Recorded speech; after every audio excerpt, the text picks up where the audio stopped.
Beyond compost fermented plant juices to power your worm's productivity. If you're serious about building living soil and pushing your worm system to its full potential, this is one of those topics that can quietly transform everything you do. Before we go any further, make sure you subscribe to Evergreen Garden, leave a comment below, and share this with another gardener who's obsessed with soil life the way you are. Today we're going beyond compost and into fermented plant juices, one of the most overlooked tools for boosting worm activity, castings quality, and overall vermiculture efficiency. Most gardeners feed worms kitchen scraps and compost and stop there. But worms don't just eat waste. What they really thrive on is microbial abundance. Fermented plant juices, often called FPJ, act as microbial accelerators that pre-digest food, multiply beneficial bacteria, and turn ordinary bedding into a biological buffet that worms cannot resist. Why fermented plant juices change the way worms process organic matter. Fermented plant juices work because fermentation breaks plant material down before it ever reaches your worms.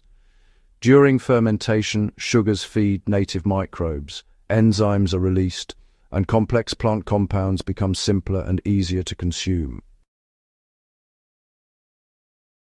When worms encounter this material, they aren't struggling to break it down.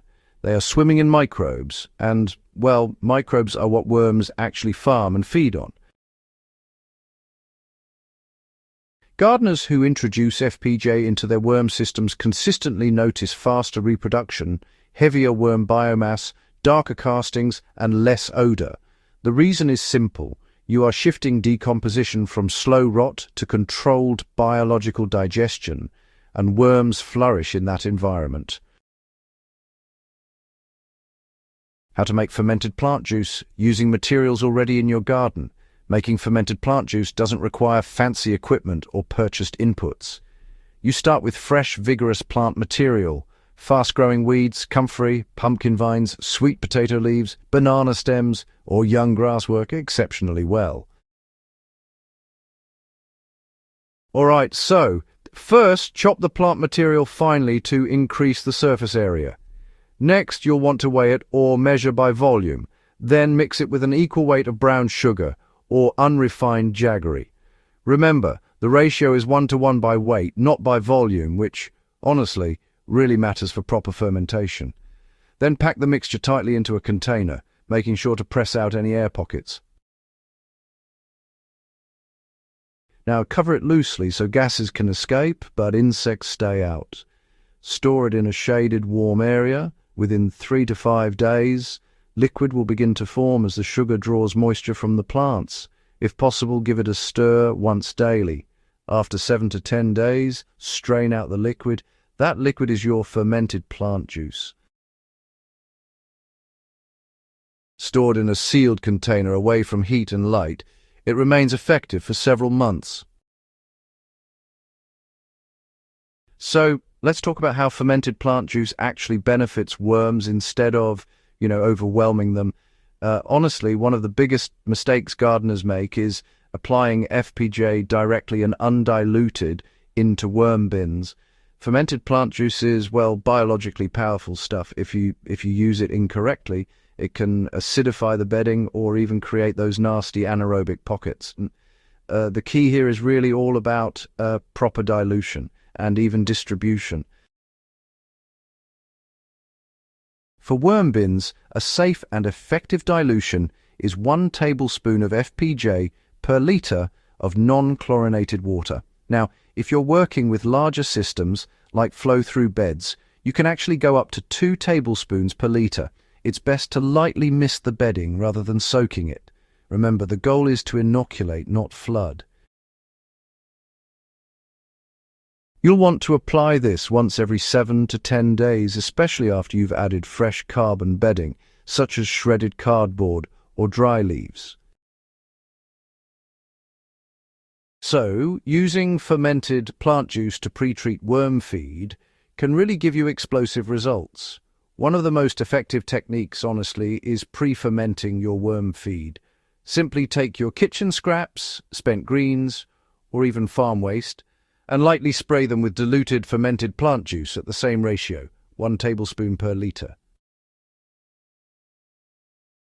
Now, let that material sit for about 24 to 48 hours before feeding it to your worms. During this period, microbial populations absolutely explode and, the material softens dramatically. When worms encounter this feed, their consumption really accelerates. You'll notice worms clustering aggressively around the food zone and processing material in nearly half the time compared to untreated scraps. This is especially useful during the cooler months when decomposition naturally slows down. So let's talk about how fermented plant juices actually improve casting quality and, overall soil performance. Worm castings produced in systems using FPJ are noticeably richer. They tend to be darker, finer textured, and much more biologically active. That's because the microbes introduced through fermentation pass through the worm gut and, they emerge stabilized in the castings. Gardeners using these castings often report better seedling vigor, improved water retention in soil, and more consistent nutrient availability. And this is not about adding nutrients directly, it's really about enhancing the soil food web. Fermented plant juices amplify that web from the very beginning, really giving your soil a head start. So one of the most common mistakes gardeners make when using fermented plant juices with worms is, over-application. It's easy to think that more is better, but honestly, that's just not the case. Worms really thrive when things are kept in balance. If you add too much FPJ, it can actually lower the pH and cause the worms to migrate or become stressed. You should always make sure to dilute properly and, observe your system after each application. If you notice that the worms are retreating or the bedding starts to smell a bit sour, it's best to pause your applications and add some dry carbon material. Another mistake people sometimes make is using woody or mature plant material to make FPJ. Lignified plants just don't ferment well, and they end up producing weaker microbial profiles. So always stick to young, actively growing material for the best results. Also, you should avoid adding salt-containing plant waste or anything that's been sprayed with chemicals, since fermentation tends to concentrate those residues. Now, integrating fermented plant juice into a long-term vermiculture strategy is key. FPJ isn't meant to replace compost or proper bedding. It's really an amplifier. When used consistently and, thoughtfully, it can turn an average worm bin into a highly efficient biological engine. And don't forget to rotate your plant sources with the seasons so that the microbes stay nice and diverse. Make sure to track your worm's response and adjust how often you use FPJ based on temperature and how much you're feeding them. This approach works just as well for small indoor bins as it does for outdoor worm beds. The principles remain the same. Feed microbes, support worms, and honestly just let biology do the heavy lifting. Fermented plant juices, really bridge the gap between composting and true soil biology. When you start feeding your worms the way nature feeds decomposers, productivity just follows naturally.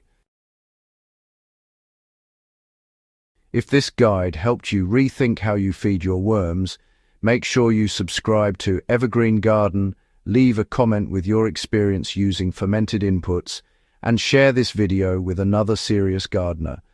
Living soil is built one smart practice at a time, and honestly, this is one you'll use for years to come.